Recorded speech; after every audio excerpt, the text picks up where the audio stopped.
All right, we're ready to get started here. If you have any cell phones, please put them to vibrate. Our moderator for this session is Dave Loudon, producer, representative of the Manitoba Ag Days Board of Directors, and a farmer from Brunkild, Manitoba. Welcome, Dave. Thank you. You get it. So here, welcome to the Chem Company Showdown. So it seems as though that we farmers are being invited to less and less Chem Company meetings. So here's an opportunity to get the quick and dirty sales pitch on what new improved chemicals and cocktails are available. So we have with us 5 companies to give their pitches to us today. First up, we'll have Jeanette Gaultier, Ph.D., and works with BASF AgSolutions Canada. Go ahead.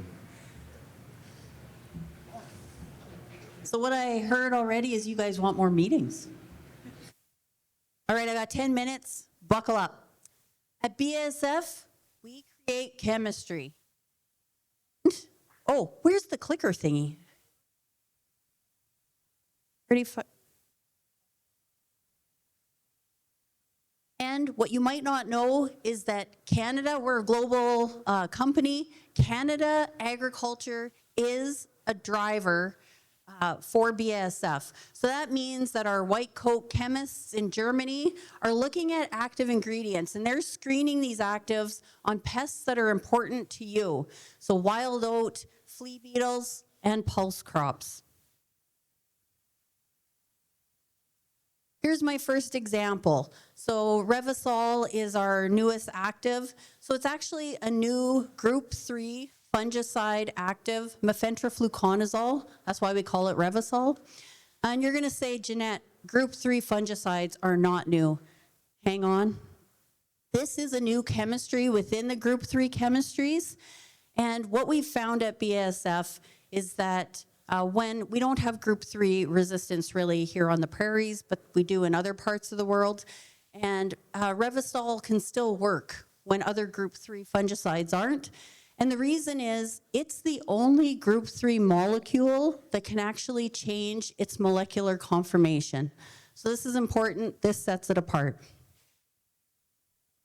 Okay, so Revysol is broader. It has broad spectrum activity on a lot of diseases and a lot of crops. You can see here as you're scanning the list, the crops in black are crops that already have registrations. The crops in bold are crops that are important here in Manitoba. So if you're a potato grower, you might be familiar with Sevia or Veltima.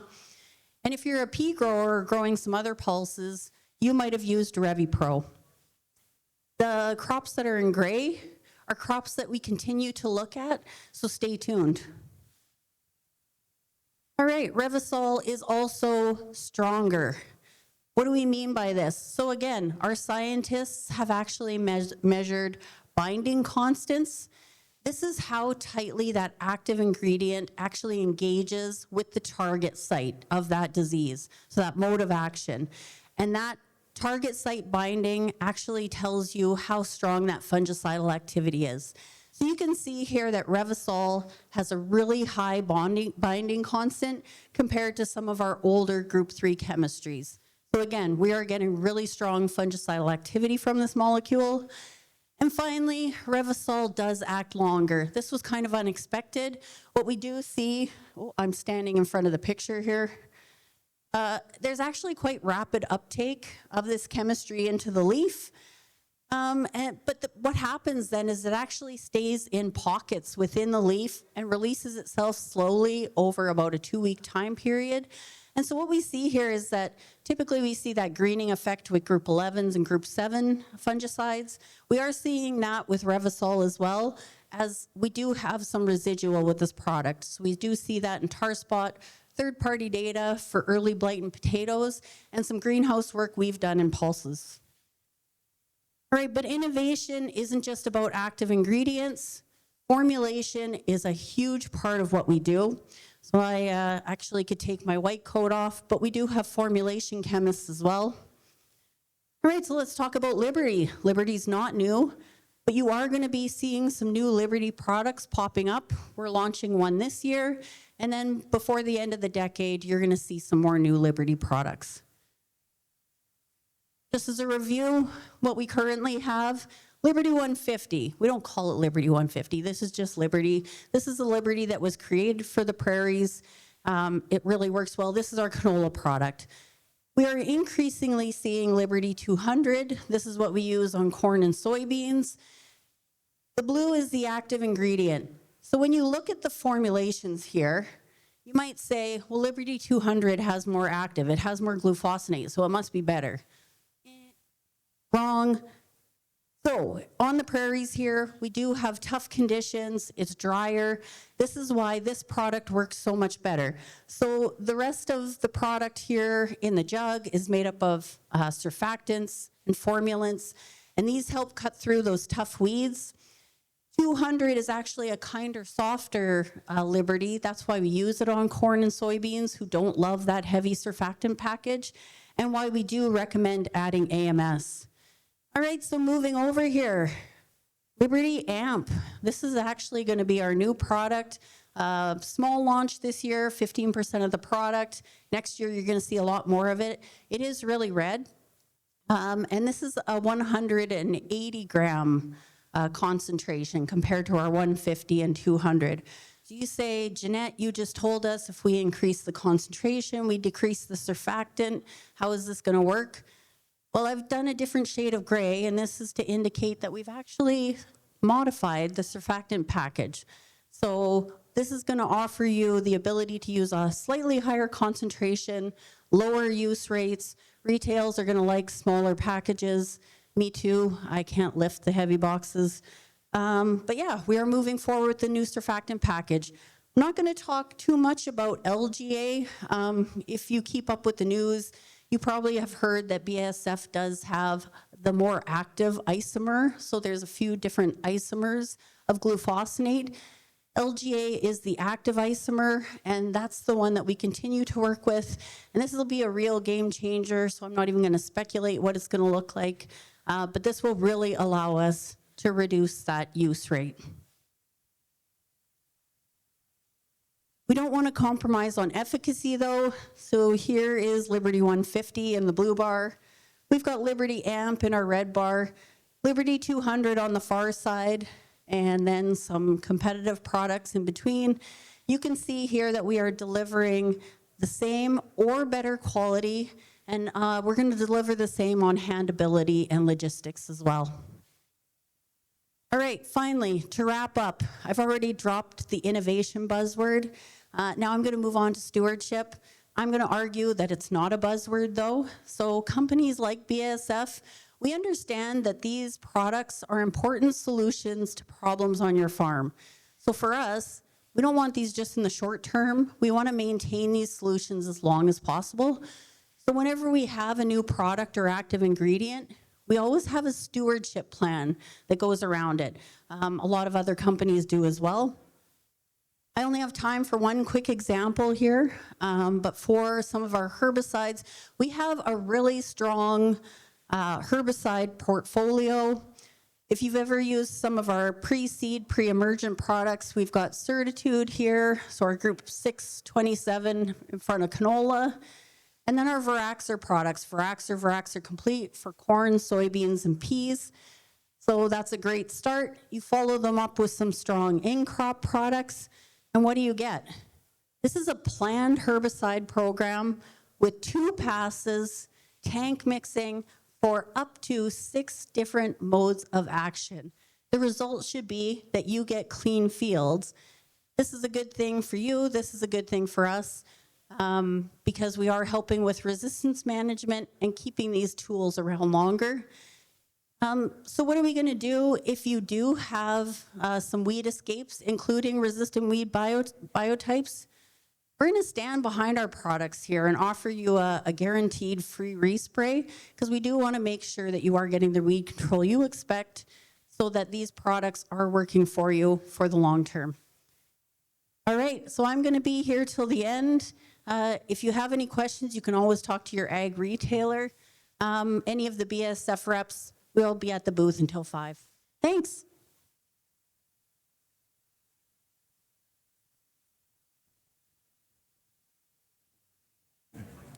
Our next up is from FMC Technical Sales Manager, Rachel Evans.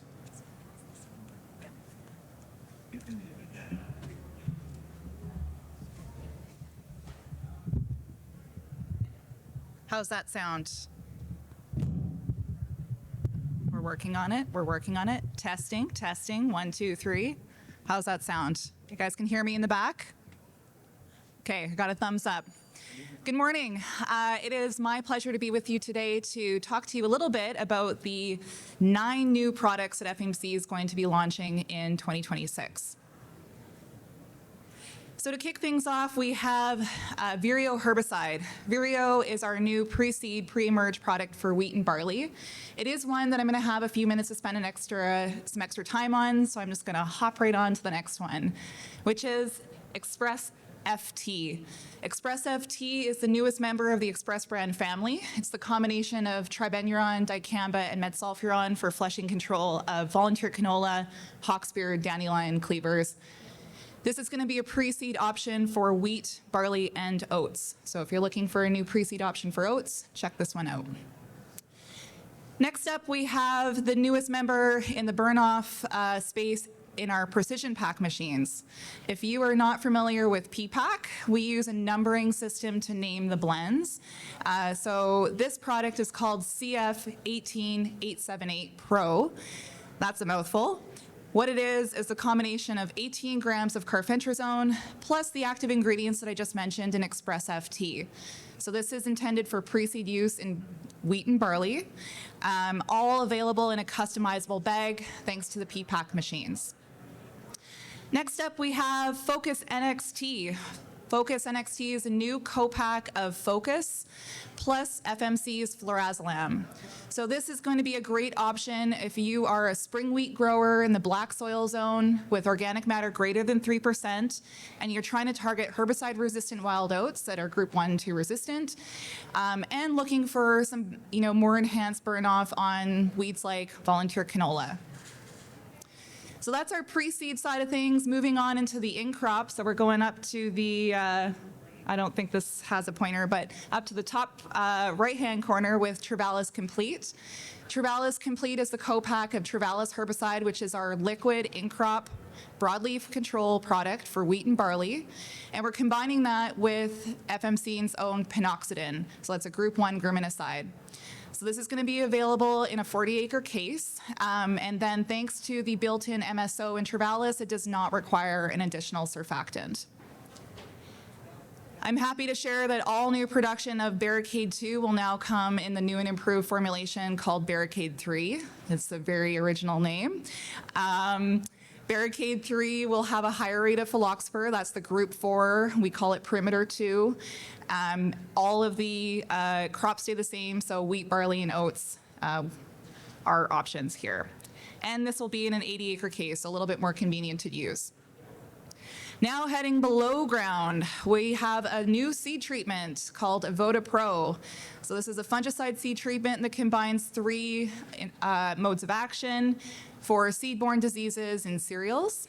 And we think this is going to complement our biological inoculant business very well. If you weren't aware, a couple years ago, we gained the distribution rights for the Novanessence products. In that space, we have 2 new formulations. So the first one is Optimize FXC DS. So this is a dual strain, hence the DS, Bradyrhizobium inoculant for soybeans. It also contains our patented LCO promoter technology. And then last but not least, we've got a new liquid formulation of Jumpstart, which is the tried and true phosphorus solubilizing inoculant. So this is probably a good one if you want to take your phones out and snap a picture, and then I'm going to hop over to the next slide here. And go back to Vireo, which is our golden child for 2026.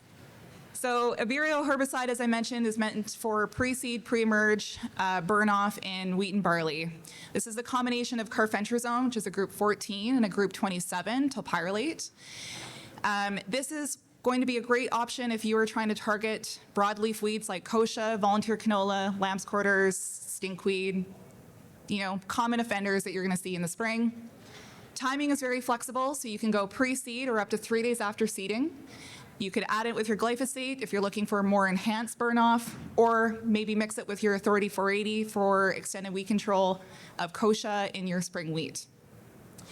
Rotational flexibility is great with this product as well. So, 12 months after application, you can still go to more sensitive crops like edible beans or potatoes. It's coming packed in an 80-acre case. It does require the purchase of an additional surfactant, MSO. And last point here is that with both those active ingredients, they do require good coverage, okay? And so 10 gallons of water minimum, spraying on warm, sunny days is going to be the ideal scenario for this product. But don't worry, if the clouds do roll in, rain fast is 1 hour. And so just to leave you with an image here, because they say pictures are worth 1,000 words, these pictures are taken from our Hanley Research Station. So we have a facility just south of Saskatoon, taken 12 days after application. So we've got a vireo herbicide plus glyphosate and MSO in the middle. On the left-hand side, you've got glyphosate only, and on the right-hand side, you have glyphosate in a market competitor. And just showing that performance on kochia. Kochia is always on the tip of everyone's tongue these days. And at our Hanley facility, we grow some exceptional kochia, as you can see. So we test these products in some really representative conditions to what a lot of farmers are experiencing out there. So if you would like to come and find the team at FMC, we are located in the curling rink on the lower level, the back of the room. And we'd love to talk to you about all things FMC, including these new products. And if you don't have time to swing by the booth, you can find all of this information on our website, social media, or give our ag hotline a call. Thank you so much.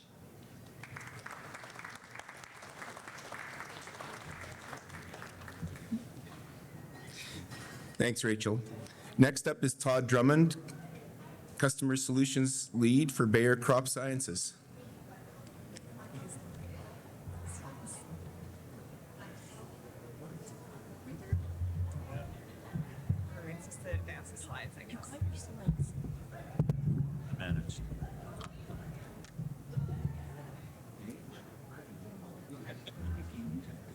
Okay, good morning, everybody. As I mentioned, Todd Drummond, Territory Sales Manager or Customer Solutions Lead. It's a new title that we've got just recently. So what I'm going to do this morning in 10 minutes or less, and anybody that knows me, I got to keep it short. So you guys are on the hook as well to keep me short. I've already burned up a minute. You see what happens? So what I'm going to do is only the stuff that is new innovation for us or new products that we're going to launch to the market coming into 26. Except for one small teaser right at the very end. So this is Raxel Rise. What's different with Raxel Rise? Raxel Pro has been a product that growers have loved over the last number of years. With Raxel Rise, what we're going to find is we're going to have an enhanced true loose smut control as well as smuts and bunts. Overall broader spectrum disease control with this seed treatment as well. Enhanced seed coloration, that has nothing to do with the performance of the product, but we do find, we always have that comment, I don't feel it's red enough. It will be red enough. The treaters and the accuracy of the treaters is what's getting the active ingredient on that seed for you. And then the other thing that we'll have as well is we can't jeopardize any of our handling characteristics, so less dusting off, less treater buildup, that sort of thing. Those are table stakes, and that's what growers love about the Raxel brand. And then the other thing is the application rate, 325 mils per 100 kilograms of seed. All of our seed treatment products in that cereal lineup will have that rate. So whether it's a Raxel brand, Raxel Rise, or Raxel Pro Shield. Wow, that's huge. So really what we've done, we've added a group 7 SDHI inhibitor. It's called penflufen. I don't know if you can see it over here. So what that's doing is that's really driving that smuts and bunt control as well. It's also giving a little bit of an enhanced characteristic of moving the needle on the Fusarium species as well, and then keeping that rate the same as well. So you can see we really haven't changed much from the Raxel Pro other than adding that penflufen into that mix. So when we talk about smuts and bunts and true loose smut control in general with the Raxel product we've had for the last number of years, it's not that Raxel product was poor, it's just this one is that much better. So those, you're seeing an extra reduction in the overall true loose smut. And in barley, it's one of the #1 diseases that we see in barley, especially as a seed borne. So start with good seed and making sure that we're using the right product to do that. So the other thing we talk about is when you're putting on a seed treatment, we want it to adhere to the seed and stay with the seed so that active ingredient is there for it when it needs to work. So what we can see is, the original Raxel Pro product and the Raxel Rise, we really haven't jeopardized any of that adherence to that seed. So that's Raxel Rise. The next Rise product that we're launching as well is Evergol Rise. So this is a pulse seed treatment. So overall, the big thing in the pulse growing areas, so specifically in Manitoba and in my territory, peas is a driver crop, but this will be a pea, chickpea, and lentil product. Cicada is one of the major diseases that we're targeting. Overall, sharpen up the broadleaf broad spectrum disease control as well. Again, seed coloration, we always find that comment comes there. Some of the rough seed coat natural or the seed coats on those seeds are very rough. So a lot of the time we're adding more water, better coverage, etc. So you'll find that it'll look a little better. Excellent formulation as well, looking at ease of handling. And then the treat rate is 100 mils per 100 kilogram, and that's of the actual treatment. That's not the full formulation, as I'll show you in a minute. So again, really what we're moving from Trilex Evergol, and at that point in time, Trilex Evergol was a concentrate. Is that my time's up? Definitely. Okay. It's been 10. So Trilex Evergol is what we're moving from, concentrated co-pack, and then you would add water to get to a 7-to-1 ratio. With now, though, what you're doing with the Evergol Rise, it's 100 mils of product. You would add another 100 mils. So it's a 1-to-1. It's a real ease of use, and it's easy for that grower to understand. When we look at the active ingredients that are in that product, really the difference that we're moving over from the Trilex Evergol is we're moving and we're adding prothioconazole into that product. Again, keep in mind, don't be confused with Evergol Energy that we're putting on our soybeans, but the Rise product is a specific pulse product. And then we're actually increasing the level of pamflufin that's in that active, or in that product, as well as the trifloxystrobin as well. So just a quick picture you can see the difference in coloration. In this case, bluer is better, and you can see that rough seed coat. So it's also important to make sure that water rate is in there. You'll never just put that product in alone. When we get back and we look at the formulation itself and dusting off, you can see what we've come from, which is the Trilex Evergol. So we're not sacrificing anything by moving to that Evergol Rise. Now, the minute that you're adding stress shields, so stress shield will be added for this pea leaf weevil, sorry. Anytime you're adding another active ingredient to that mix, the challenges is stability within that mix and adhering, but really we're not changing anything as well, moving if we want to add that stress shield for the pea leaf weevil as well. Okay, so that's seed treatment. So now I'm going to give you a little flavor of a new product that we're going to launch. It's a flea beetle insecticide called Savanto Energy. So this product here, if you're familiar with active ingredient names, so deltamethrin, which is desis, and the group 4D, which is flupyridiferone. So you might have remembered, I'm thinking it's 4 or 5 years ago now, we launched a product called Buteo. Buteo is a canola seed piece treatment that targets flea beetles. So that's that same active ingredient that we're using in Buteo that we're using in this foliar insecticide. It is 30 acres a jug. It's a canola product. Again, flea beetle specialist. That's currently right now what we have it registered on, and predominantly that's what it'll be going for. We can use this product up to the 6th leaf stage, 1 application per season. So maybe one of the first questions is when we talk about resistance management, how is this product going to either add to a resistance management issue potentially with flea beetles? So really, when you think of a flea beetle as it emerges and start feeding on your canola, that same beetle, if the beetles are swarming that plant and you can't control it with that seed treatment and you want to go in with an insecticide, that is the same generation. So it's not adding any issues with resistance management. You're still targeting that same generation, which is also why up to the 6th leaf and only 1 application per year. So we're still, keeping in on that PMRA guideline. So the good thing about this is with the DCIS, what you're getting is you're getting that contact control as well. With the flupyridiferone, you're getting systemic and some residual protection. So with sticky traps, we looked at how long did those flea beetles stick around, or how long did they stay away in this case. And through this model testing, as well, now I got to go back. You can see is that we feel very comfortable that 4-day residual, but anything over that is going to be a new population that new moving in population that you're going to deal with. Okay, so I feel real nervous about this because this is a product that we've submitted for registration, so there's a lot of legal jargon. Please, no videos. I don't want to see any phones, otherwise I'm in caca. Anyway, you can read it as well as I can read it. So, what is it? So this is icafolin. So it's a new chemical class. It is a new, I should say, a unique mode of action as well that we're launching, or we hope to launch in 4 to 5 years. I mean, anything with the PMRA takes some time, but it is a bit of a teaser. So it's a unique mode of action.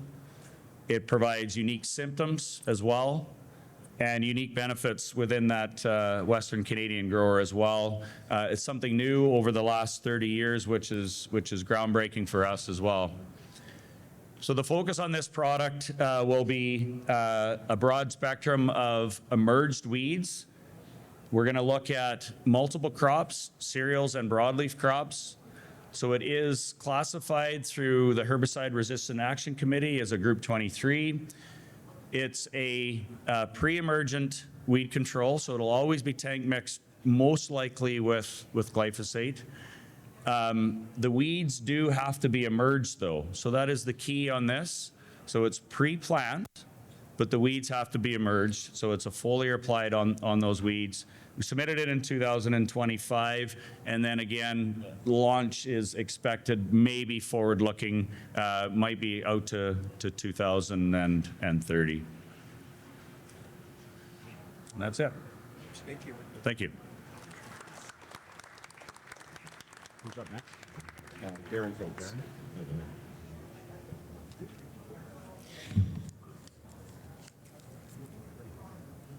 Next up is Darren Froats, Regional Sales Manager for Nufarm.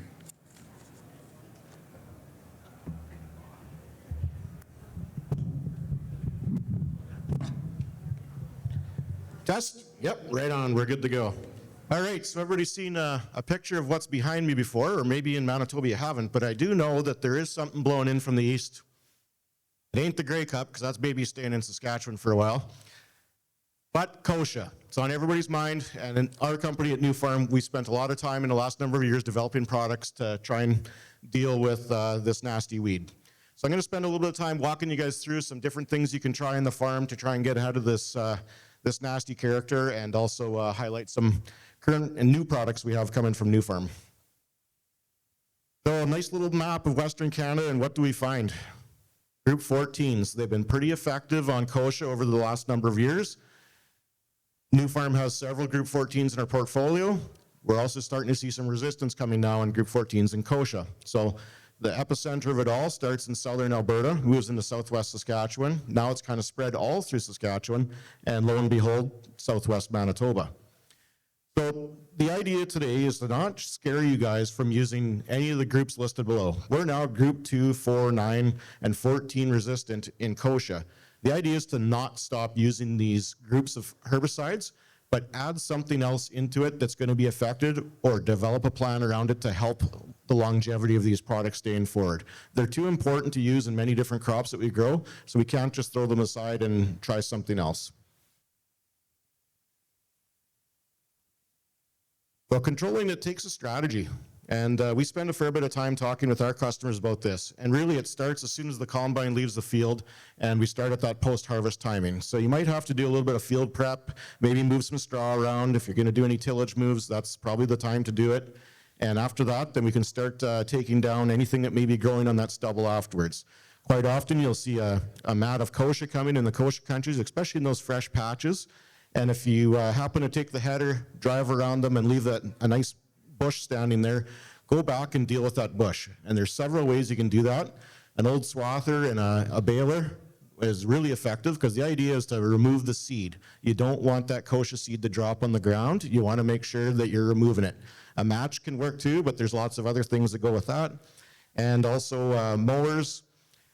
I would say, please, please, please do not put a vertical tillage machine into those spots. It looks nice when you're done. It's all nice and black, but effectively is what we've done is taken that beautiful $150,000 Dagelman or Lemkin and buried that stuff nice. You feel good when you leave the field. However, the next spring you come back and it just keeps flushing and flushing and flushing, because essentially you've taken the seed mass and buried it anywhere from 2 to 4 inches deep. And the seed longevity on kochia generally sticks around for 1 to 2 years. After you bury it, it keeps coming for about 4 to 5. So it extends the longevity or viability of that seed.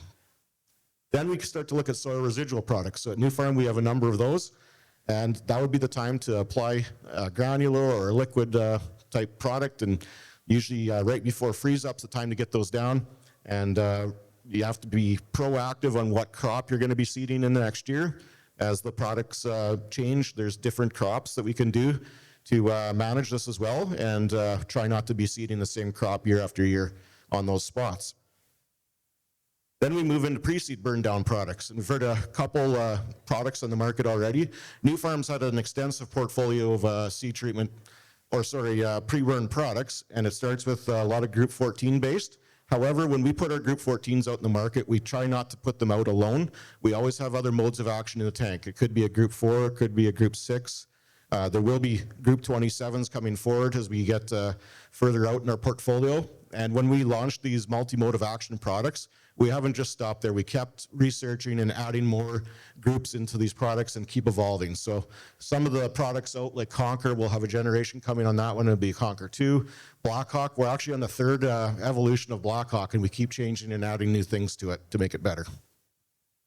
And then finally, in crop, and this is where I find that some growers really struggle, is they go out into a wheat crop and they look and they find some kochia patches. Okay, I'm going to go pick a herbicide and I'm going to take out that kochia.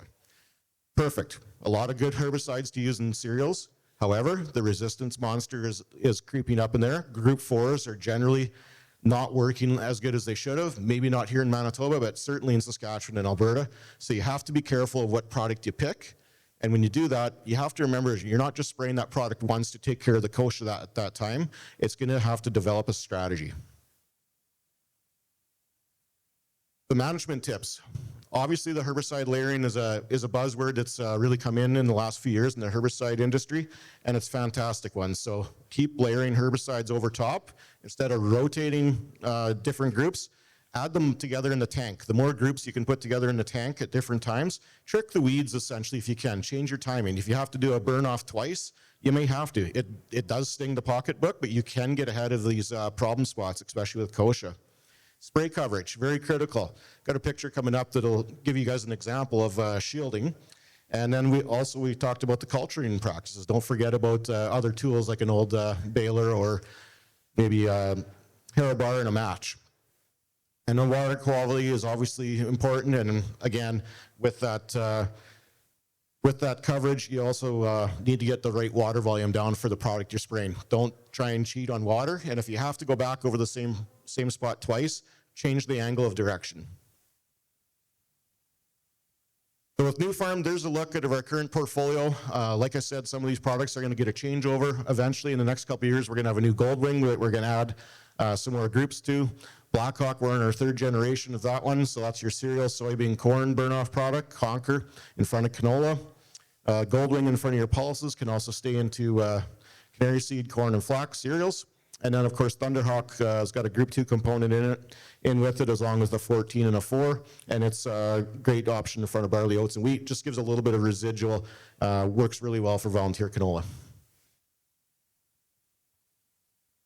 Oxbow. This is the newest herbicide we have from Nufarm. And essentially, it's come out of kind of an oops, basically. If you guys heard the old product Estaprop, it had an active ingredient. There, Todd, am I off?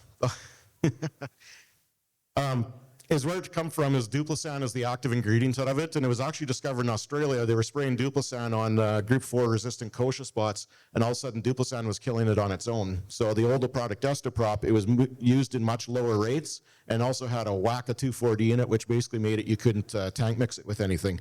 Essentially, this is what it looks like in cereal crops when we put it down with bromoxynil. A lot of good, fantastic burn down and activity there with the Group 6 helping out a lot, and the Group 4 seems to be doing a really good job. We're also going to not just rest our laurels in Oxbow, we're going to keep developing and adding Group 27 to it and other components as well. Soil active solutions. I think a lot of you have probably heard of Fierce and Valterra. We now have Valterra cereals coming out into the portfolio. Fantastic product for growers that are dealing with kochia spots, but also are growing a fair bit of canola. So great spot to go into your canola stubble, put down Valterra cereals in the fall. Got Group 2 fluoroazolam in there, and basically it takes the burden off of trying to do a spring burn down when you're running around trying to get seeding and maybe cool conditions or can't get in at the right time to do a burn off. That Valterra cereals will look beautiful, nice and clean by the time the drill rolls in, and also opens up a lot of herbicide options in crop as well. So a couple different pictures here. I mentioned spray efficacy. A low spray boom or maybe variations where just make sure that your sprayers are calibrated properly and those booms are actively following the terrain. If you suddenly look back, and I've done it, I've put booms down in the dirt, but as soon as essentially you do that, you're going to end up with stripping, that nice pattern that you have coming out of the sprayer loses its shape, and next thing you know, we get weed stripping. The other one is the old material left behind. Try and deal with it. The middle picture there shows a bunch of kochia carcasses were left behind, and essentially they're too darn big. So to go back in there, you're trying to drive a spray canopy down through all that stubble, and most products that work as well on kochia are contacts. So you're trying to cover all those little seedlings down the bottom. It's such a high seed proficient weed that it's just like a carpet. And once that first carpet's taken out, I'm guessing there's probably 2 or 3 more layers coming as well. And then of course, on just behind me here with the spray chalks, I've seen this several times as well. Just make sure that you're putting enough water on to try and mimic those dusty spray chalks that can show up. Time. Actually, I am right on time. Impressive. How'd that happen? Okay, well, thanks very much, guys.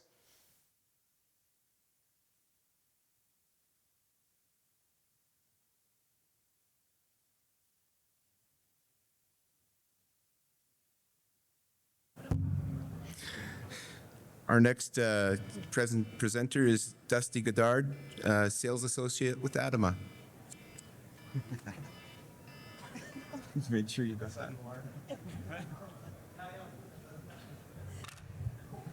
that. Can everybody hear me? So I don't know whether it's because I just care about you so much and I don't want to bore you with slides, or I didn't get to the bottom of the email that said you could actually make a presentation. So there is no slideshow. So as I go through, I'm going to need you to envision some weeds dying from herbicides and some diseases dying from fungicide control. So I work for Adama Canada, based out of Brandon, Manitoba here. Adama as a company, it's an Israeli-based company. Our head office in Canada is in Winnipeg.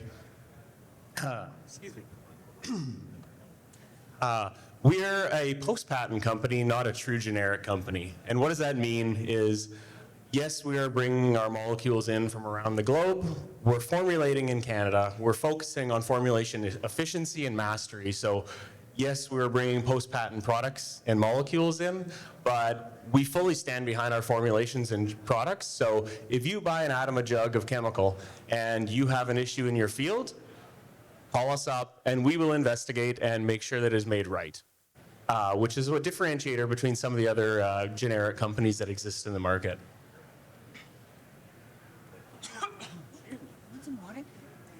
Yes, please.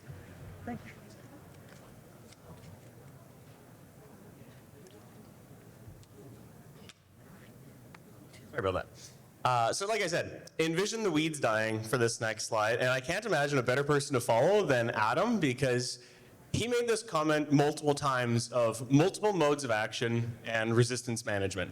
So if you've walked through the curling rink, happen to have a drink in the bar there, you'll see a lot of banners for a product called Kazado. So what is it? It is a grassy weed herbicide that was brought into market last year in a small launch, with a lot of product coming and planned for market for 2026 as the first entry into Canada as a Group 1 and Group 2 mix for grassy weed control in spring wheat. Using two very well-established and very popular AIs, we heard pinoxidin, as well as the addition of thiacarbazone on the Group 2 space. Now, Group 1, Group 2 mix and graminicides, it has always been a concern of, well, this is a resistance problem. First off, this is new to Canada. It's existed in Europe for numerous years, but as Adam had said, stacking herbicide modes of action, multiple modes of action in the same tank. A lot of the resistance management work and weed scientists that you can look up, Pat Trinnell out of Iowa State has a lot of really good research online, and all of the research is showing from their models that multiple modes of action in the same tank, in the same spray pass, is a better resistance management tool than alternating years. Better mode of action than alternating years. Oh my gosh. Fine, keep going.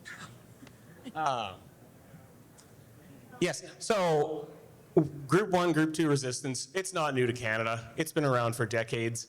But as I said, having those two modes of action in the same tank, in the same spray pass, is going to be the best option that a grower has in crop. Obviously, if a grower has max level of resistance of pinoxidin and thiacarbazone in the same spray pass, it will be a potential issue, but this is also not a silver bullet product.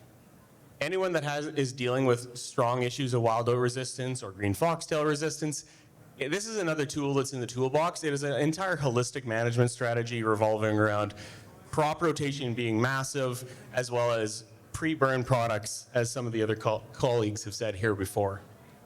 So that's my plug on Kazado. It's a really exciting product, and we're really hoping to gain a lot of traction with it. So by all means, come to the Curling Rink Lounge, hit me up for a drink, and we can absolutely have a conversation about it. Another product that we're really excited about would be Maxentis, which is a Group 11 prothioconazole and Group 11's azoxystrobin-based fungicide. It is for pulse fungicides, so peas, lentils, as well as it's got white mold control in soybeans, as well as on the canola label, we've got blackleg. Blackleg being a big product and big focus disease, with verticillium stripe really hitting the map in the last 5 years. And with the new research coming out of that interaction and synergy that exists between blackleg and verticillium stripe. So that's kind of what we have on the go. One of the other things that I wanted to hit on was what's coming from Adama. Adama has a very exciting pipeline over the next few years. We're looking at bringing in some Group 27s, some new products that are already, new molecules that exist elsewhere in the globe that will be new entrants into Canada. But what's really going to change for Adama as putting us from a post-patent company, but really putting us on the map as a new R&D company, is it'll be launching in Europe next year, but Adama will be launching a new mode of action, new AI fungicide called Gilboa. It'll be a Group 32 fungicide. In Europe, it's going to be used primarily on leaf disease in cereals and sclerotinia protection in oilseed rape, canola for us. Initial launch in Europe, we are doing all the registration work to get it to Canada as quick as we can, but as somebody alluded to, PMRA, bit of a slow-moving animal. But what's going to be really interesting with it is not only is it a new mode of action, it's actually going to be a new, almost new target site that most fungicides have not used in the past, in terms of it is targeting DNA and RNA metabolism, which is not typically used in most of the other fungicide pathways. So in all the work that has been done, it is also proving that it is not having any cross resistance from other fungicides. So in Europe, leaf disease resistance is starting to show up, and inefficiency from fungicides. So this will be an option for them and a really great product for us to bring to Canada. That's all I got.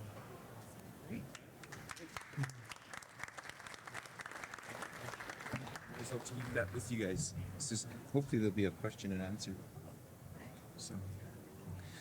Well, there's certainly a lot of chemistry out there, new chemistry and things put together for us. So I'm going to open it up now for some questions from the audience. Hopefully you've got some for these guys and gals.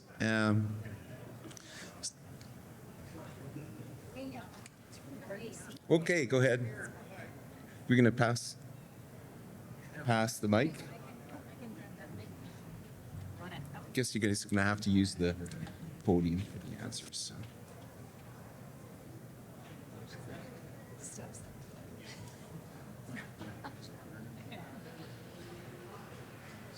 So any of you have a herbicide that works really great on fleabane? Also, maybe just a question for Bayer, upcoming new traits, like seed traits. So I got the mic first. I'll pass it down there after. Fleabane, yep, definitely starting to see more of it a little bit everywhere. Not super competitive against some of our cool season crops, but definitely on our, it gets the jump on our warm season crops, and it does love the space in wider rows. So definitely starting to see that. Some of the survey results from Kim Brown do indicate that we don't have glyphosate resistance yet, but we do have group 2. So actually from the BASF end, we know from our Ontario colleagues where they do deal with glyphosate resistant fleabane that actually saflufenicil products, so that would be heat, Veraxer, are extremely effective on fleabane and something you definitely want to put in the mix. There are other actives, of course, group 4s as well. Definitely has to be small, so this, again, is an overwintering weed. But again, saflufenicil is one of the products that is really good on fleabane. I'm going to pass it down to Todd now. Yes, Lindsay, so just repeat the question. Was it about traits, if I heard it right? For traits, yeah. So I guess to put me on the spot, thank you. So in our soybean business, the Viconic, if that's what you might be alluding to, which is in soybeans, multi-mode of action. So group 9, group 4, group 10, and group 27 will be in that soybean space. Yeah, just quickly, as Jeanette alluded to, lots of options out there for fleabane, depending which crop you're in. Soybeans, we have Fierce EZ that can go in there. Cereals, Oxbow is another good option. And then a lot of the burn down chemistries in front are effective on it as well. And I'm sure same thing with FMC. They have options as well. Yeah. Good. Thanks. Thank you very much. Okay, anybody else? I've got a question here. Well, it's partly more of a comment, but the rule of unintended consequences a little bit. In a couple of presentations, we talked about the seed treatments and putting more dye on them so they're, more visible and things. And also you had a picture of a standard truck box with this heavily dyed, treated, whatever it was, soybeans or something in it. That dye is a real problem. We need to have it. But when we're using the same truck box for hauling grain later, that dye is terrible stuff to get off. Anyway, I will go from there. Is this a suggestion? Take it up who you will, but we've found that spraying the truck boxes down with edible oil, like a canola oil, corn oil, don't need a paint sprayer, just sort of a Venturi air thing. But it makes it much, much better to deal with. So the more I hear about dye, the more, because elevators, you're not supposed to have treated seeds, but if they even see that blue tinge in a box, or red in some cases, they don't much like that. So that does make life a lot easier if you, it's not a total solution, I'm not saying that, but it makes it a lot easier if you spray it down with vegetable oil before you And it's good maintenance for the industry, I think, hygiene, I guess, if you want to call it that. Any response to that at all, or? Yeah, it's a good comment, and that one's been kicking around Western Canada for a long time, but it's more about the government, I guess, requires us to put the dyes into seed treatments, and whether it's pink, blue, red, whatever, green, it has to be there for a reason. And I find in myself and our farm that it really comes down to which seed treatment you're using. Some are worse than others, and it can also depend on your seed quality, and if it's dusty or maybe not quite as clean as it could be, that can sometimes lead to it. But I know exactly where you're coming from. I've had to go spray out super bees, and it's not a fun job. But Todd, do you have anything you want to add? Yeah, so you mentioned about having to treat or use the dye in seed treatments, and that's just a government policy is really what it is. I like the suggestion. It just added work with that canola oil, or just even wiping it down is really essentially what you're saying. By adding the dye, and I kind of giggle at this because with all the expensive seed treaters that are out in the industry, they're as accurate as they'll ever be, quite frankly. We're a long way from a jug hanging upside down with a hose and trying to gauge at how quickly that's running out of that jug. The comment that comes back to us a lot of the time is that it's not red enough or it's not blue enough. And quite frankly, it's regardless of how deep it is, but it's an ask, and that's what we've delivered back.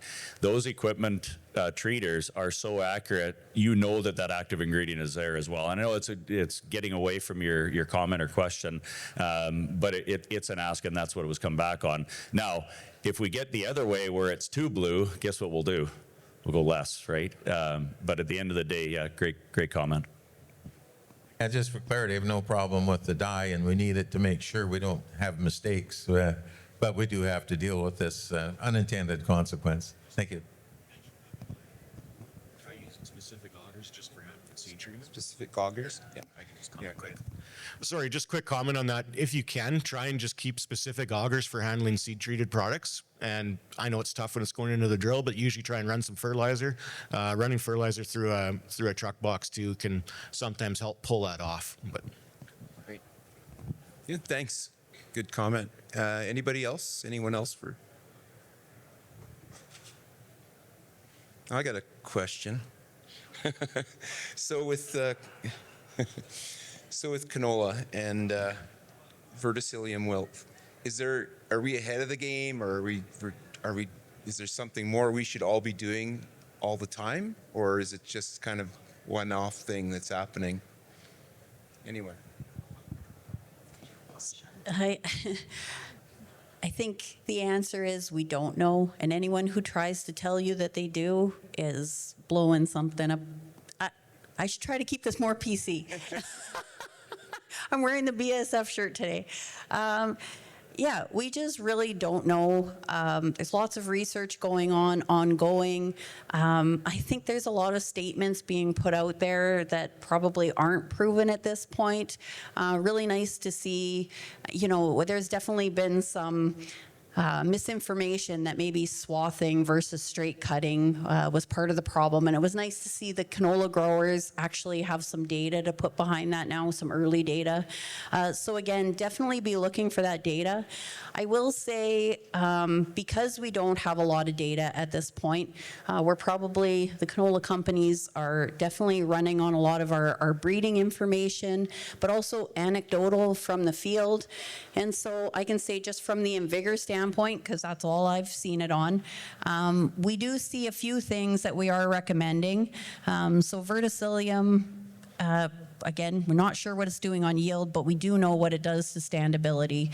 So a few things that you want to key in on your InVigor is making sure that you're paying attention to seeding rate. So you want to make sure you're within that InVigor rate to maximize standability. So we don't want to be having any of those high stands. You also want to really target your nitrogen, and that's going to be great for this year because you guys are really going to be paying attention to that anyways.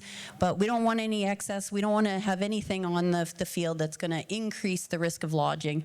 And then finally, just maintaining a healthy crop. So Dusty already, no, sorry. Yeah, it was you that talked about blackleg.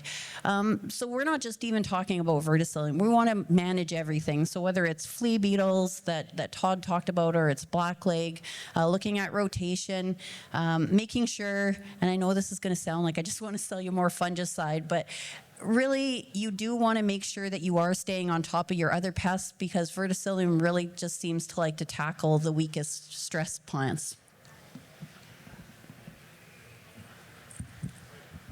Yeah, so you touched on rotation, and when we pull canola out of rotation, the question is, well, what's next? What are we going to replace it with? But truly rotation is probably the driver.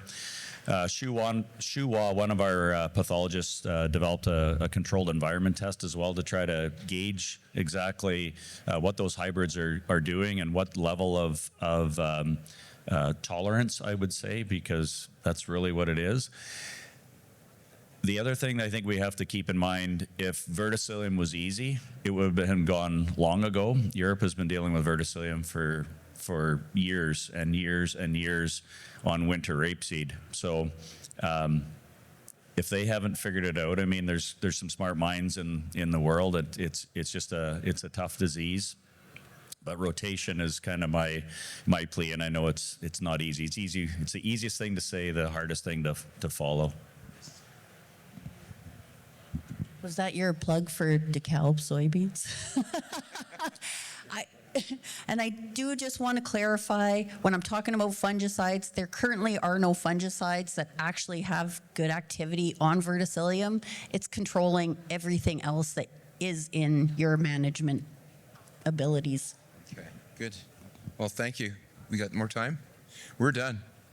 I had another question. Can I just have one? Okay, so in Manitoba, in southern Manitoba here, all over Manitoba, so what's the weed to watch out for this year? Oh. And if it's in the west, I'm from the east, I'd kind of like to know if there's something separate from something else. Yeah. Yeah. For the east, did mention this one. I'm from the west too. I'm kosher. Are we all agreeing on? I will pass the mic down. You guys should have picked this spot here. I'm going to say, though, in the east, obviously water hemp. You guys have kochia too. But there is a small pocket along Highway 75. You're not quite there, right? Yeah. Of unofficially, but I mean, the pictures, the fields don't lie, unofficial pockets of glyphosate-resistant common ragweed.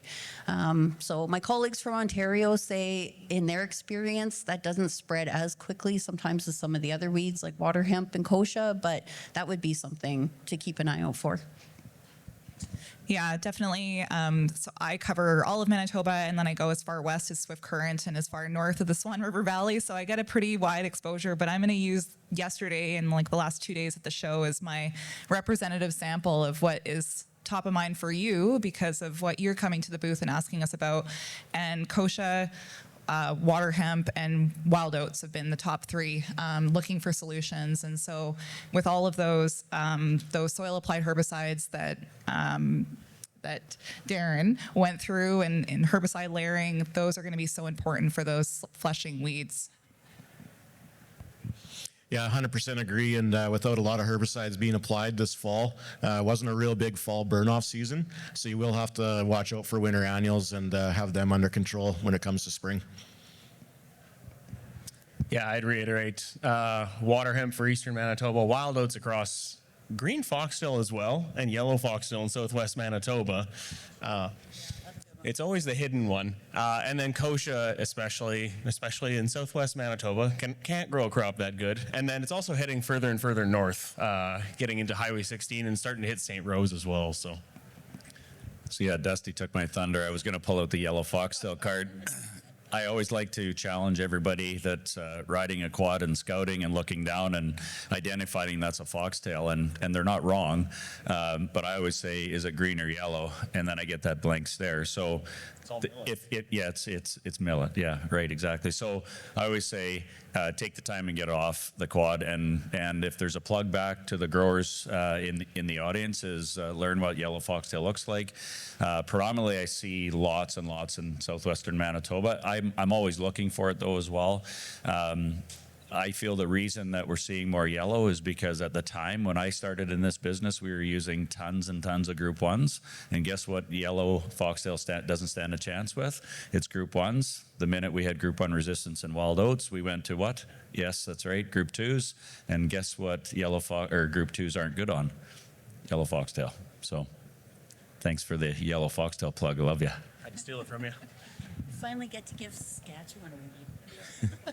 All right, thank you very much for your time and your knowledge on all your products. And because there's certainly a lot of them. And thanks for being a part of Manitoba Ag Days.